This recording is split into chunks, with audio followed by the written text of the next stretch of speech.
Korang simpan duit kat mana sekarang? ASB, saham atau bawah bantal je? ASB, dividen 4-5% setahun. Okey lah, tapi tak semua orang layak. Saham, boleh untung besar, tapi boleh rugi besar juga. Kena ada ilmu, kena pantau setiap hari. Emas, tak perlu layanan khas. Tak perlu pantau carta.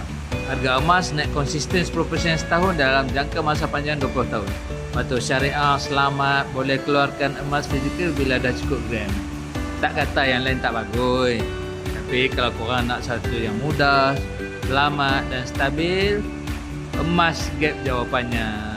Ramai yang dah ada ASB dan saham pun buka gap public gold juga sebab nak diversify.